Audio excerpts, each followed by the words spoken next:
everyone, welcome to Life Tips by Ning.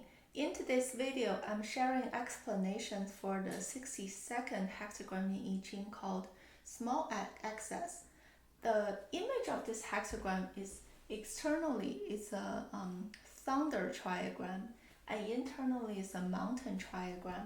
So thunder typically is felt on the ground by people, but in this case is felt above a mountain. So it gives you this indication of sometimes it's losing its norm. It's like a small deviation from the norm. So if you land on this hexagram, it means the situation or current state you're in is not very smooth sailing. You might run into some challenges that will cause regrets, small regrets or small loss. So in this type of a circumstance, what should we do? That's the teaching of this hexagram. So this thunder versus mountain triagram, they're the exact opposite. Thunder means movement, action, while mountain calls for stillness, retreat. So this hexagram is teaching us in this grand scheme of uncertainty, unbalanced condition, one should be super flexible and adaptable to know when to act versus when to sit still. Just like a bird. When a bird flies all the time, you have risk and rewards, but also have certain downside. Because if you fly, you can get food to feed your newborn birds or whatever, right? You have some sort of a material reward from taking that adventure. But the downside is you might attract risk. There might be other birds attacking you or harming you. So it's that pros and cons balance. And it's the same thing applying to sitting still. Birds hiding in the trees, living in a nest or in a branch is very safe. You can rest, relax, shelter yourself. But the downside is no risk, no rewards. If you're sitting at a very protected, comfortable environment, eventually you run out of food. So it's all about this balancing act of knowing the right timing, when to take action versus when to retreat and protect yourself. So this small axis hexagram is teaching us in this uncertainty and turmoil state, it's actually more advantageous to do practical, down-to-earth, smaller scale actions, because even though you fail, you can still tolerate the ruin, the damage, because the adventure is small by itself, right? So the loss is correspondingly not going to be devastating. And if you're smart, you can learn from it and lay the strong foundation for future success, for future learnings. However, this hexagram strongly advises you against taking grand scheme, big, major action, because the overall climate is not very favorable. So if you undertake grand projects, major initiatives, you will result in a loss, and the loss is so devastating that it's hard to recover from it. So it's about recognizing the right skill to take action. Do the small day-to-day practical stuff because you can tolerate the risk. Don't do anything too grand or big because it's not the right time to do so. And before I move on to each line, I think in I-Ching, sometimes it's better to learn each hexagram not only by itself, but think about this correlation and dependency with other hexagrams. For example, way back we talked about another hexagram called great axis. So both the great axis and the small axis, if you look at the entire image of the hexagram, is kind of an elongated water triagram. It's always like a yang in the middle and yin on both outside. This particular small axis one is just two yang lines in the middle and then four yin lines wrapping around it. And in terms of that great axis one, is four yang lines in the middle and then one yin line on each end wrapping around it. But because both has this elongated image of water, the both meaning some sort of hindrance, challenges, hurdles. It's not a very smooth sailing environment. But the great excess one, because they're 4 yang and 2 yin, yang is overpowering. So it still has this urge to take action, to fight against this big rock in front of me. So that one is more teaching how to balance the yin and yang to be prepared when you take that grand action. But don't rush into it that to the point you snap yourself in the middle. And this small excess one, because there's more yin energy than the 2 yang energy, is meaning that you're more leaning toward passive, right? We are more taking the overall yin energy, meaning that sitting still is probably a smarter idea than taking action. And if you do take action, because yin meaning I might lack preparation or lack ambition, competency, skill set, so it's more appropriate to do smaller scale day-to-day non-damaging activities. And another codependent hexagram is the one right before this one, is the inner truth hexagram. So the inner truth was telling us to be reliable, dependable, and build trust. And this small excess one is about being flexible and adaptable, find the right timing to act versus not act.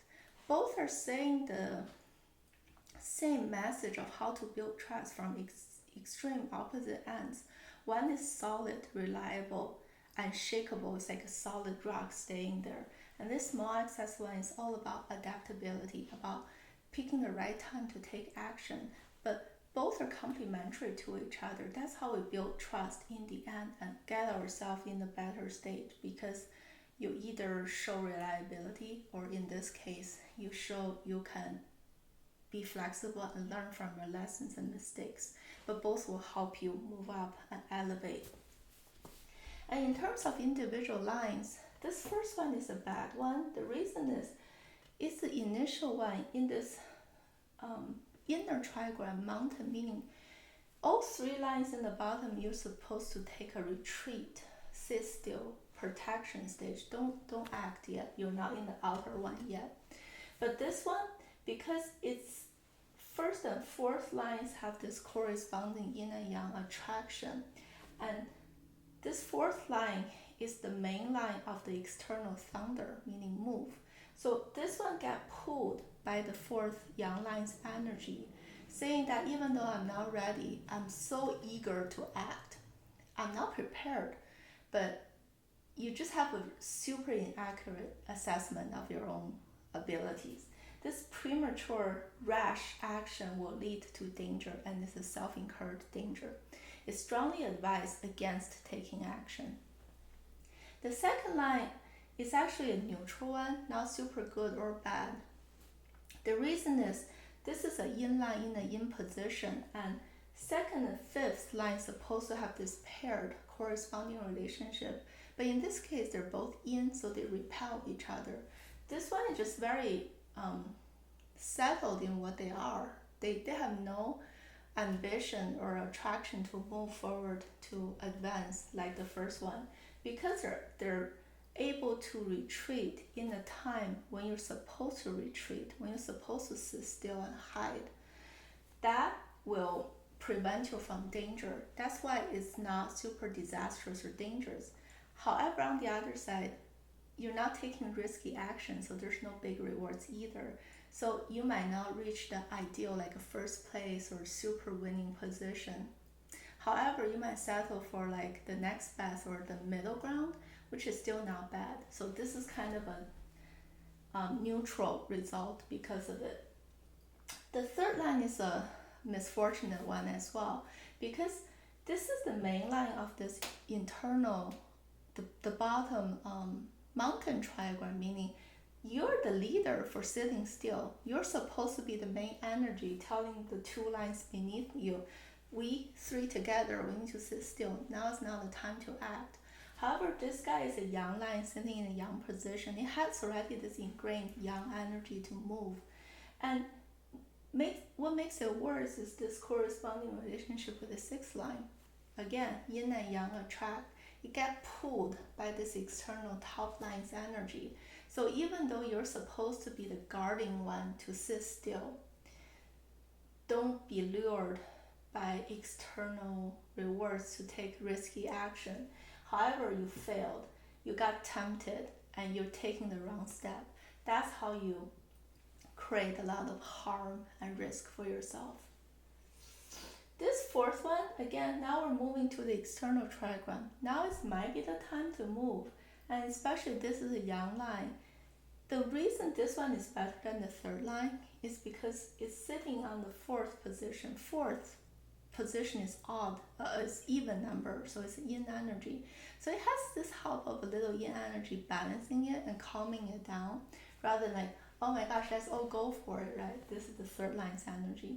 This one is a little more balanced, so it has this calculated caution, saying that I'm not going to rush into things. I'll just wait. If the opportunity comes, I'll assess it, and I might jump on it if it's fitting this smaller scale day-to-day stuff. As long as it's not major move, I can take the risk and do it because I can adapt to the circumstance. But I'm also smart enough to learn from my past mistakes. So learn that don't keep on doing it, right? Once you reap small risk, small gain, stop. Don't keep on building on it because you might run the risk of getting yourself into a major move, constantly escalating it. And that's gonna turn the small profit into a big loss. The fifth one, this is the king position. This is a major leader. However, in this case, it's a yin line, meaning that you're not able to accomplish anything grand. It's like the line description says, there are a lot of cloud gathering trying to rain, but the rain never comes down. So you can try all you want. You're in the small access overall circumstance and situation. Not the right time to do anything grand. Even though you try your darn best, plan ahead, it will not work out. So any grand scheme will fail. However, if you try to catch a little prey, even though the prey hide into the cave underground, you're so smart enough that you pull the rope, connect to the arrow that gets shoot into the spray, so you can chase after and pull it out with the rope. That's why, like anything small scale, day-to-day practical, you will win. You can achieve it. It's a very positive outcome. But don't even attempt to do anything major, because it's not the right time to do so. The top line, this is the ending stage of small access. It's a very parallel, dangerous result. The reason is this person doesn't know when to stop. He keeps on going higher and higher and higher, and because you're pushing yourself beyond the limit, you don't know when to stop, and you're turning small access into big access. You're doing something too grand, even though the hexagram, the timing is teaching you to do something down on the ground, practical. Because of that, you will end in calamity. You will incur a lot of danger. So that's the overall teaching of this hexagram. I hope you guys enjoyed it, and I'll see you next time. Bye.